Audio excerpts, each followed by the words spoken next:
Hey, what's going on there? It's me, PewDiePie, back again with another Auschwitz prank gone wrong. And today we're back at it again with another terrible mods review. Why are there so many of these goddamn mods? Hey, but don't worry, I promise to get them all out of the way and do every single terrible mod out.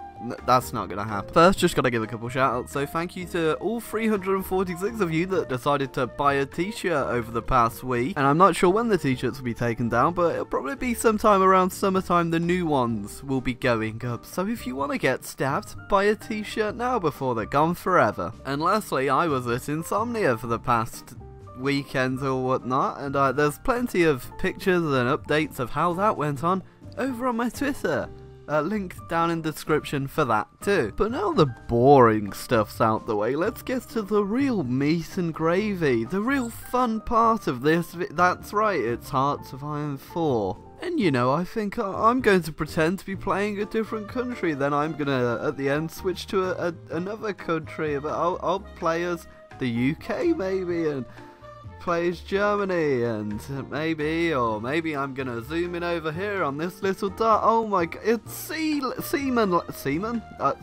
Oh no, what's that? The SEALAND mod crashed my game, so I've had to switch to this kind of Tesco's own value SEALAND mod, and it's not quite actually put SEALAND in, instead it just puts in the Faroe Islands. But you know what they say, when in the Faroe Islands, beat a seal, like iSorrowproductions beats the meme that is Hearts of Iron 4 videos. Oh boy, I wonder what resources the SEALAND mod has on the oh look, we've got absolutely nothing, which is a little odd, because I always thought of SEALAND as being a prosperous economy and not a completely made up micro entity in the world. Thankfully though, we have invented basic equipment, which, like the looks, consists of a butter knife and a bit of driftwood, shaped out to look like a gun. Oh, but sure, you know how to build those driftwood guns, but how are you going to? Well, I've got plenty of well, by plenty I mean I've got 3 military factories. Oh damn, the Spanish have gone into their civil war. Who could have seen? I could have, because I've played this game a million times. I think it's time we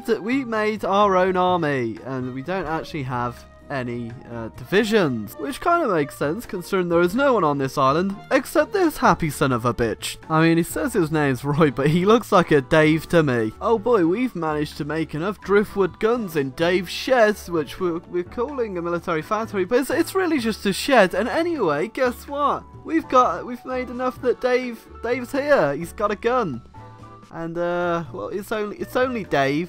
So far, it's just the one of him, but he does have his gun and butter knife ready to take over the world and fight for the honour of SEALAND. Well, other than Dave, I didn't think there was actually anyone else living on this island, but I stand corrected, because Jim Jones has decided to lead our army, which it's not really an army, it's just Dave on the beach. Oh no, Jim and Dave have gone a bit schizo. They've decided to have a little bit of a fight, and now it's kind of going for a civil war for fascism. Now, I don't know what exactly is going to happen, because there's only one province, but let's just find out, shall we? Oh, well, it appears someone called Lucas Wilson has usurped the throne of SEALAND. Not entirely sure where these people are coming from, but hey ho. Oh, well, that didn't last too long, because the fascists have now rose up, and again, surprisingly, someone else has turned up on the island called Jonas Walker. And I don't want to point fingers, but Jonas looks suspiciously like Lucas Wilson. And you know, if Jonas and Lucas whatever weren't confusing enough, somehow we've got 2 Daves. How are they breeding? Are you breeding, Dave? Now, I left good old Dave, Jonas and Lucas all alone on the island for a while with those good old sheds they've producing those guns in, and somehow they've turned back up with a heavy cruiser. How did you build that in the shed exactly? I mean, I don't even think you've got the right amount of manpower to make this ship function on the seas. We've got 3 people on this island, and 2 of those 3 are the same person. Well, hold on just a second there. It looks like Germany's impressed with that heavy cruiser we made out of chopsticks, plywood, and a bit of duct tape, because they want us in our faction, and I mean, I don't blame them. We are an up-and-coming powerhouse. Well, sorry, power shed. Oh no, he's been in control of the country for like 2 days, and he's already starting to threaten war on the Dutch. Come on, Jonas, Can I talk to your other half, Lucas? Is he around to talk? Well, if things weren't confusing enough, it appears that the Daves on the island, all two of them, I think one of them might be Jonas or Lucas, just pretending to be a Dave, but they keep, if things just weren't schizophrenic enough, they keep changing what country they are. Look, the Germans, look, wait for it. Oh, now they're Polish and French.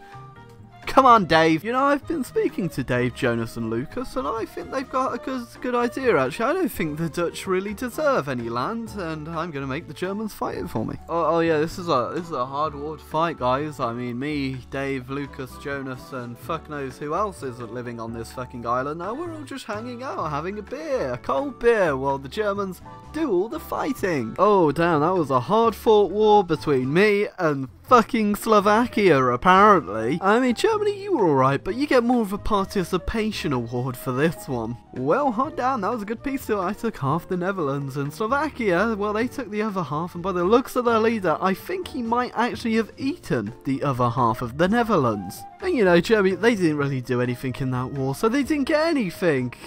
Oh, now I am technically allied to you, Germany. I don't feel like this is in our best interest right now. I mean, I've got to deal with the Netherlands, with Slovakia, and you'll be fine. You'll be fine. See, look, Germany's doing perfectly well on their own, which means I can focus on more interesting and pressing matters in the world. You know, renewable energy, more food sources for the third world, and of course invading China with Japan and setting up probably some sort of scientific research labs over here in China. But I promise you they will be good research labs focused on how the fuck Dave cloned himself. Don't mind if I just slide right on in here with my enslaved Indonesian units. Thank you, Netherlands. I'll look after them for you. So my invasion was going quite well, and now Japan's opened up another front by taking into China, but unfortunately we are stalled because, well, China apparently has invented the fucking tank. Oh no. Well, that's not exactly the move I would have made, because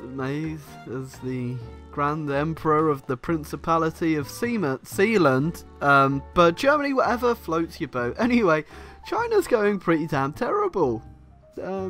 Japan's kind of fucked as well. Thanks, Japan. I definitely picked the right allies in this fucking war. You know you've got a good Axis game when Greece has landed and taken over fucking Rome. Congratulations.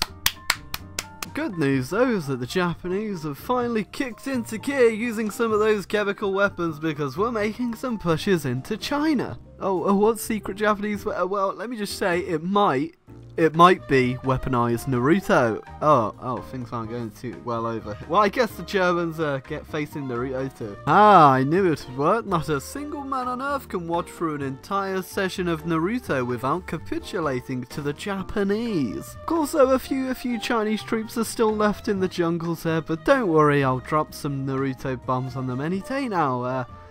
Unfortunately, Italy and Germany aren't really doing that good, but I'm not in that war, so it's fine. Scratch that, it's not fine. The Soviets came in and they just murdered Slovakia right in front of me. I don't know for how long I can stand for this. Apparently all the German troops are over here in the Indian Ocean anyway, so what better place to fight the Russians than in a sea they're not in, and they're nowhere near. Prize, it's the seamen, it's, oh, for God's sake, the Sealanders are here. Yeah, on second thoughts, I think I might just step out on this one. Germany's, they've got 96 troops, and not a single one of them are in Germany, so I think I'm just gonna go back to my part of the Netherlands. Sorry, I got your hopes up, Germany. Oh, Trump's in charge of America. They've gone fascist, and they did the peace deal with Germany, and they just released Germany as the German Reich. Not entirely sure how that works, but apparently I can still call to arms them. Boy, where do you think West Germany is? Oh, that's of course, it's in Australia. Sorry, did I say Australia? Of course, yeah, that's Australia, right? The place for all the kangaroos? Boy, there's nothing more fun in this game than invading the Soviet Union. A secret weapon! Naruto! Oh, there's a truck driving into Moscow. Oh, apparently just a nuke was enough to capitulate them, so that's good. That's the iron tide of seamen. You know, as much as I'd like to continue playing this, I don't think I will. Ever again. SEALAND is too overpowered. I mean, they've got nukes, they've got so much manpower and stuff to do. America's fascist, of course, actually made it too easy. But yeah, I'm done. I want to play some new games with more interesting scenarios, so leave a like if you enjoyed this complete mess, and maybe next time you can play with your SEALAND. Play with SEALAND. This mod's terrible, don't download it. Please do not download it. Leave a like and subscribe. Oh, that's blood.